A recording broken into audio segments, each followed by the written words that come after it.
नमस्कार शेतकरी बंधू आणि भगिनींनो. तर आजची मी तुम्हाला जी माहिती देणार आहे ना, तर ही पूर्णपणे तुम्ही व्हिडिओ बघा का, तर ही आजची माहिती खूप महत्वाची आहे. तर आता काय होतं, सकाळची जरा थोडीशी थंडी असते पण दिवसभर आहे ना भरपूर प्रमाणात आहे ना ऊन असतं. तर त्या उन्हापासून जर आपल्या कोंबड्यांना जर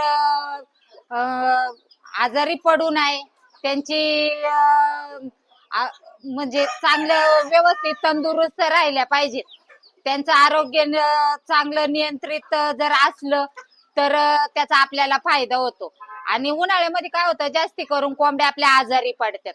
ते आजारी पडू नये म्हणून मी तुम्हाला आहे ना आज लय महत्वाची माहिती सांगणार आहे. तर आपल्याला आहे ना आज आहे ना कोकम द्यायचंय त्यांना. आपला सुकलेला जो कोकम असतो, प्रत्येकाच्याच घरामध्ये जे नॉनव्हेज खात्यात त्यांच्या घरामध्ये, प्रत्येकाच्या घरामध्ये कोकम सुकलेला कोकम तर असतोच.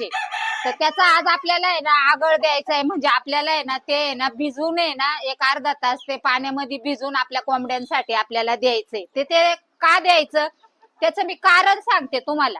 तर त्या कोकमचा तर एवढा फायदा आहे की आपल्या ते थंड असल्यामुळं, आयुर्वेदिक असल्यामुळं काय होतं की त्यांची ना रोगप्रतिकार शक्ती पण वाढते. प्रथम आपल्या कोंबड्या रोगमुक्त पण होत्यात, त्यांची पचनशक्ती वाढल्यामुळं त्या तंदुरुस्त असतात. आणि मेन म्हणजे काय होतं, आजारापासून भरपूर प्रमाणात ज्या आपल्या कोंबड्या उन्हाळ्यात आजारी पडतात ना, तर जास्ती प्रमाणात पडत नाहीत का, तर त्यांच्या पोटामध्ये तो थंडावा असतो. मूळ म्हणजे कोकम म्हणजे थंड असतं. तर आणि त्याच्यामध्ये काय आहे, एक खूप महत्वाचं आहे की ते अँटी ऑक्साइड दहक असल्यामुळं, दहक विरोधी असल्यामुळे आहे ना, तर कोंबड्या आपल्या तर शक्यतो तर आजारी पडतच नाही. त्यांची रोगप्रतिकार शक्ती पण भरपूर प्रमाणात वाढते, त्यांच्या शरीरावरती एक प्रकारची चमक येते. आणि उन्हाळ्यामध्ये ना जी उष्णता त्यांच्या शरीरामध्ये भरपूर प्रमाणात वाढलेली जी असते ना, तर ती पूर्णपणे कमी होती. आणि त्यांची पचनशक्ती तर ह्याच्या कोकम ह्या आगळमुळं म्हणजे त्याचा आपल्याला आहे ना एक पाण्यामध्ये भिजून त्याचा रस काढून आपल्याला त्याला पाण्यातून द्यायचंय. तर त्याच्यामुळं त्यांच्या आहे ना शरीरात भरपूर प्रमाणात गारवा राहतो. तर त्यांना उष्णतेपासून त्यांचा बचाव होतो, त्यांना काही त्रास पण नाही होत, खाल्लेलं पण चांगलं पचन होतं. त्याच्यामुळे मी आज समोरच तुमचे आहे ना हा व्हिडिओ करणार. हा व्हिडिओ भरपूर प्रमाणात तुम्ही शेअर करा, का आता जेवढा पावसाळा तेवढा उन्हाळा कडक असणार आहे. त्याच्यामुळे आपल्या कोंबड्या कशा तंदुरुस्त राहिल्या पाहिजेत, आपल्या कोंबड्याला आजार आला नाही पाहिजे, त्याच्यामुळे ही खूप महत्वाची माहिती आहे. तर त्याच्यामुळे मी काय केलेलं आहे, हे कोकम आहे ना अर्धा तास हे बघा पाण्यात भिजत घातलेलं आहे. अर्धा एक तास घातलं ना, आणि ह्याचं देण्याचं प्रमाण पण म्हणजे जास्ती प्रमाणात नाही द्यायचं. आता आपल्या जसं क्वांटिटी असेल तशी, मी आता एवढा एवढासा कोकम घेतलाय, तो पाण्यात आहे ना भिजत घातलाय. जरा कोमट पाण्यात घातला ना म्हणजे मग चांगला भिजतो. तर त्याच आहे ना मी पाणी आज देणार आहे त्यांना.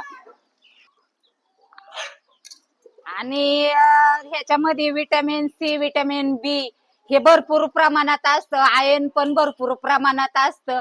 आयर्न झालं, कॅल्शियम झालं, तर हे भरपूर प्रमाणात असतं. आणि त्याच्यामुळं काय होतं, आपल्या कोंबड्या जर तंदुरुस्त जर असल्या तर आपल्याला अंड्याचं उत्पन्न पण चांगल्या प्रमाणात मिळतं. तर त्याच्यामुळे आपल्याला आहे ना जेवढं आयुर्वेदिक करता येईल तेवढं आपल्याला ह्या उन्हाळ्यामध्ये करायचंय. आणि मेन म्हणजे आहे ना, मी आता एक पुढचा व्हिडिओ आहे ना चिंचाचं पाणी पण देणार आहे त्यांना. आता बदलून बदलून आहे ना एक 8 दिवसातून 2 टाइम आपल्याला जे काही त्यांना थंड देता येईल तेवढं आपल्याला देत चालायचंय. तर तुम्ही व्हिडिओ कंटिन्यू आपला पाहत राहा. आणि कसं आहे की आपल्या कोंबड्या तंदुरुस्त ह्या दिवसात राहिल्या पाहिजे, का तर ह्या वेळेला उन्हाळा हा भरपूर प्रमाणात कडक पडणार आहे. त्याचा परिणाम म्हणजे आहे ना आपल्या कोंबड्यांना लई प्रमाणात होतं. आपल्या कोंबड्या म्हणजे कसं होतं की पंख उचलून अशा थांबत्यात, खाण्याचं प्रमाण पण कमी होतं, का तर त्यांच्या शरीरामध्ये जास्ती प्रमाणात उष्णता वाढते. तर ती कमी करण्यासाठी आपल्याला जेवढा प्रयत्न करता येईल तेवढा करायचा. आज कोकम सरबत झालं, तर मी पुढे आता त्यांना आहे ना चिंचाचा पण आगळ देणार आहे, कारण चिंचाच्या मुळे पाण्यामुळे पण त्या भरपूर प्रमाणात तंदुरुस्त राहतात आणि त्यांना खाल्लेलं अन्न पण पचतं आणि शरीरातली मेन म्हणजे उष्णता कमी होते. आणि आपल्याला तेच पाहिजे. आणि आजारापासून तर भरपूर प्रमाणात मुक्त होतात. आता हे जे आहे ना का हा स्वतः मी असंच टाकणार आहे आणि हे पाण्यातून देणार आहे.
तर कसा वाटला तुम्हाला व्हिडिओ?